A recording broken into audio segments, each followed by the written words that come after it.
All right, everybody, we're going to get started. Welcome to 2017. Today we are going to be talking about SMART goals.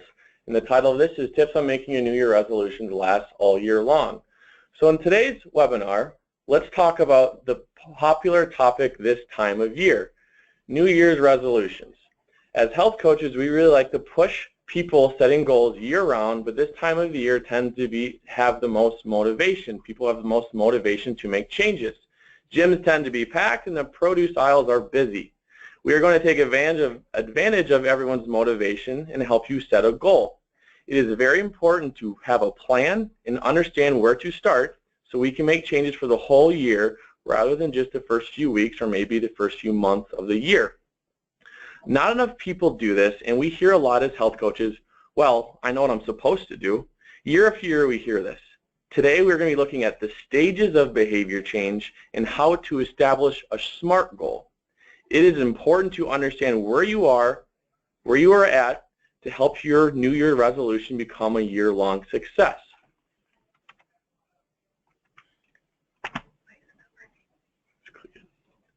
All right. Let's first talk about stages of behavior change.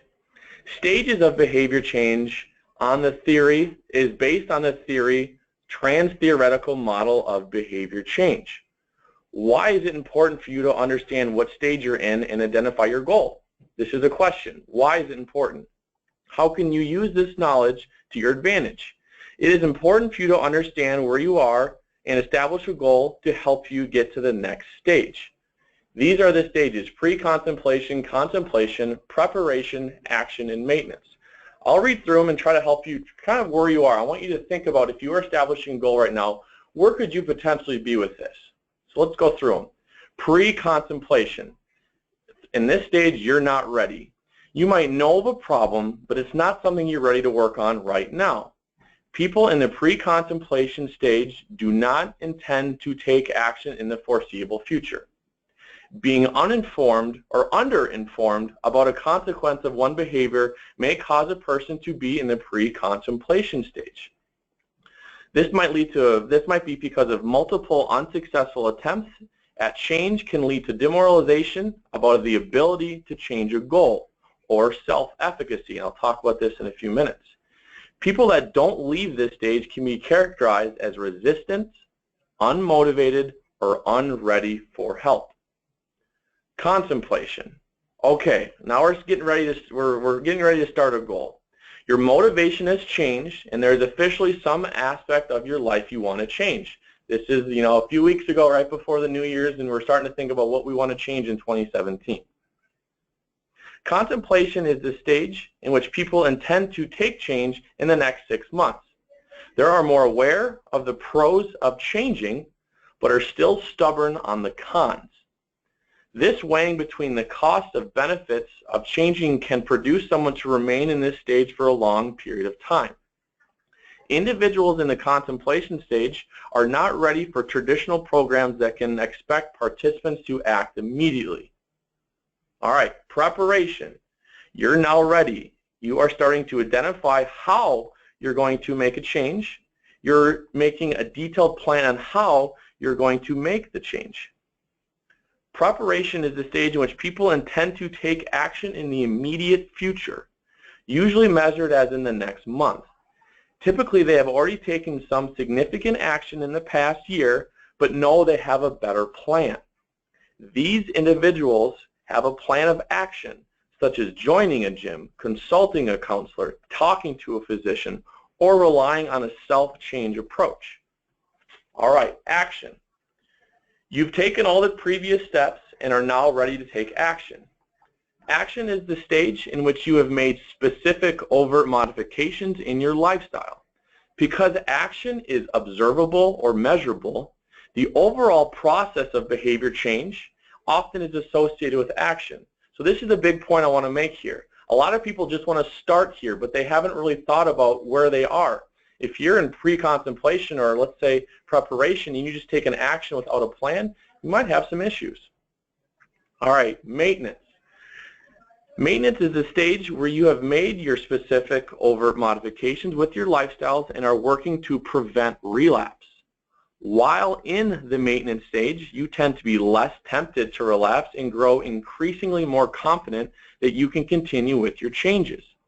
Based on self-efficacy data, researchers have estimated that maintenance can last from 6 months to 5 years. While this estimate may seem somewhat pessimistic, longitudinal data from the 1990 Surgeon General's reports supports this estimate. So this example is with smoking. After 12 months of continuous abstinence, 43% of individuals returned to regular smoking. It was not until 5 years of continuous abstinence that the risk of relapse dropped to 7%. All right. Self-efficacy. I'm going to read the definition and then I'm going to break it down that makes a little bit more sense or it's easier to understand. Self-efficacy is the belief in one's capability to organize and execute the course of action required to manage prospective situations. So what does that mean? I think the simplest way to define this is it's your belief in your ability to succeed. This is how you think, behave, and feel. Virtually all people can identify goals they want to accomplish. However, most people also realize that putting these plans into action is not quite so simple. So people with weak sense of self-efficacy avoid challenging tasks, believe that difficult tasks and situations are beyond their capabilities, focus on personal failings and negatives. I think this means don't learn from mistakes is an easy way to think about that. No confidence in their personal abilities. So how do we change into that? What does someone with strong self-efficacy do? They view challenging problems as tasks to be mastered, develop interests in the activities in which they're participating in, form a stronger sense of commitment in their activity or goals, and bounce back after setbacks. As health coaches this time of year, we hear a lot about the holidays. If you have strong self-efficacy, you can bounce back from the holidays. After hearing this list, you can easily see that if you have no self-efficacy, it will be very difficult to have success achieving a goal. So let me ask you this. What is your motivation? Why do you want to achieve a goal? Cassie will talk more about this later when discussing a realistic goal. But what can move you from showing weak self-efficacy to someone who is strong, determined, and motivated? Why do goals fail? Cassie's going to go more into this, but I want to read through this. Goals fail because we don't write them down. We don't give ourselves a reward. They might be unrealistic goals, or there might not be a support system. Also, we don't identify barriers. Barriers like change of the season. If you're in the Midwest right now, you feel that it's cold. I think the whole country is cold, but it's really cold up here right now. So what are your barriers? Time of the year, stress, work, life, whatever it might be. Now we're going to identify what each letter in the acronym SMART stands for. Specific, a well-defined goal, clear to any outsider looking in. So this is where you identify the who, what, where, when, and why. Who is involved? What do I want to accomplish? Identify a location, establish a time frame, and why. Find those specific reasons or a purpose for your goal. An example for this would be a general or non-specific goal would be, I want to exercise more. A specific goal would say, I am going to get a gym membership and work out 3 times per week. This would take place in the preparation phase. Measurable. This is where you ask yourself, how will I know when my goal has been accomplished? You should be tracking your progress to reach smaller target dates. This may mean measuring pounds, inches, hours of sleep, or ounces of water. Achievable. Assessing why similar goals didn't work in the past. Making sure your goal is important and pertains to you. Do not set a goal for someone else, like your health coach. People like to set the same goals year in and year out. This is when you need to evaluate if this is actually the right goal for you. If you're constantly setting a recurring goal without any progress, ask yourself, are you motivated enough to complete this goal? Is this really important to me? And why hasn't this worked out in the past? If you feel like this is an accurate goal for you, but it hasn't worked out in the past, learn from your mistakes and don't dwell on them. Realistic. A goal must represent an object towards which you are both willing and able to work.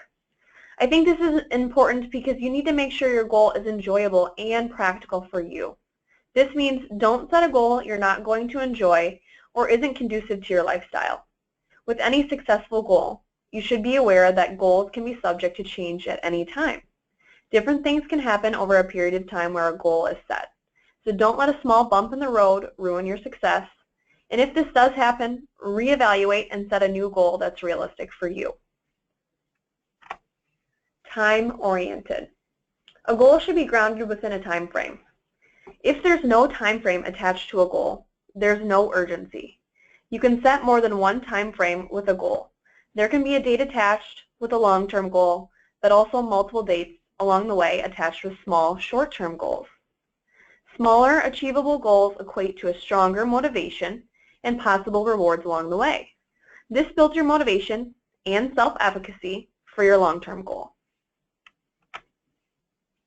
All right, so we read through everything. Now let's give a couple potential real-world situations. We're going to read through two situations, and then we're going to establish a SMART goal and see what stage of behavior change they're in. All right? My example is going to be John. John wants to lose some weight. Within the past few years, he has been put on blood pressure medication, cholesterol medication, and has noticed a decrease in performance towards his golf game. He wants to lose 20 pounds by the time spring is here. This could also be doctor's recommendations. His plan is to remove all sodas and go to the gym 4 days per week. He wants to get off blood pressure medication and would like to improve his golf game. So let's see what stage of change John is in. He's not taking action right now, but has identified an issue and has the motivation or self-efficacy to make the change. In this example, John is in the preparation stage. Now let's set his SMART goal. Specific. He wants to, it's weight loss, 20 pounds. He's going to do it through diet changes, physical activity, and one thing you could add here is what kind of physical activity. That would make it more specific. Measurable. What's the numbers? Number of pounds, 20. 0 sodas, 0. Gym, 4 days per week. Achievable. This is more about his skill set. Does he have the knowledge to achieve this goal? As a health coach, I would say yes. I would very much agree. If someone told me this on the phone, I would say, yeah, absolutely, this is an achievable goal. Let's say in this example, John has lost weight in the past. That'll also support how it's achievable. Or we know that removing sodas can have a large impact on weight loss. He has this knowledge. Realistic. It is realistic to lose 20 pounds by spring. Let's say right now that's about 4 months. I think this is a very realistic goal. 5 pounds a month or 1 to 2 pounds per week. Time-oriented. Spring. This is a little vague, but that's fine. It could be spring, or it can be by the time he hits his first round on the golf course. At springtime, we will see if he was successful. Also, he could break this down into monthly or weekly goals. At the end of each time period, he will need to reevaluate his progress or evaluate his progress and then make adjustments if necessary. Or, if everything is moving along effectively, to keep going. All right. Another example. Another example for SMART goal would be stress related. So Beth recently received a promotion at work that has increased her workload and stress levels. She has noticed she has been sleeping less since her promotion. She has established she needs to set a SMART goal to manage her stress before it starts to affect her biometrics. So for Beth's SMART goal, for this specific portion, Beth wants to manage and reduce her stress by writing down a to-do list for the next day and spending 10 minutes meditating before she goes to sleep each night during the work week. Measurable. Beth plans to measure her success by using her Fitbit to track her sleep. Achievable. Beth realizes a high-stress job can wreak havoc on her biometrics and overall health. This goal seems very reasonable to her. Realistic. Beth knows she can manage her stress better when she feels rested. And lastly, time-oriented. In 30 days, Beth will evaluate her sleep-recorded Fitbit data and reassess her stress levels to see if her stress is being managed. Did her goal help her overall sleep habits? Stress can be a difficult subject to identify issues as well as identify solutions.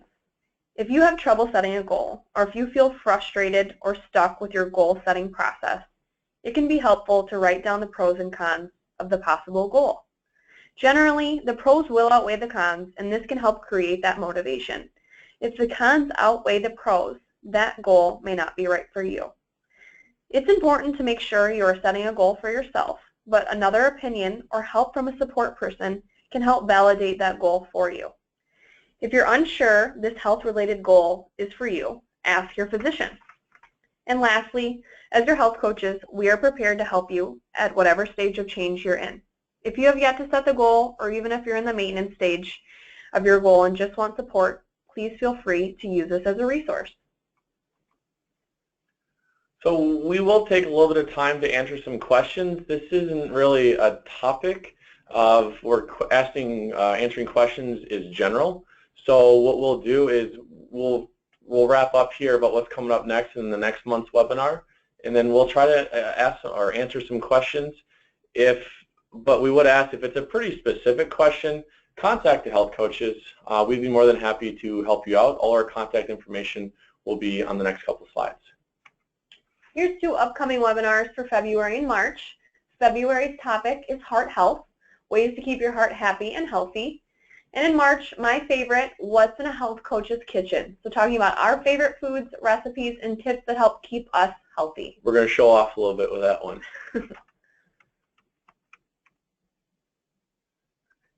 All right, here's our contact info, and then we'll take a second here to answer some questions. Let's see what you guys have.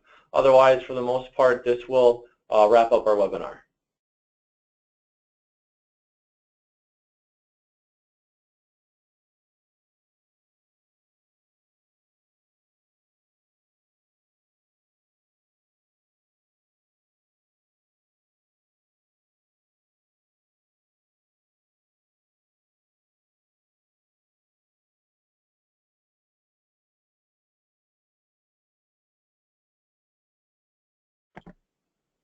All right, we'll stay on here for a few more minutes. This was a shorter webinar than what we've done in the past, so we'll stay on here for a second if someone is typing something. Otherwise, I want to say thank you very much, and I hope you guys enjoyed this webinar. We will stay on again for a few minutes here.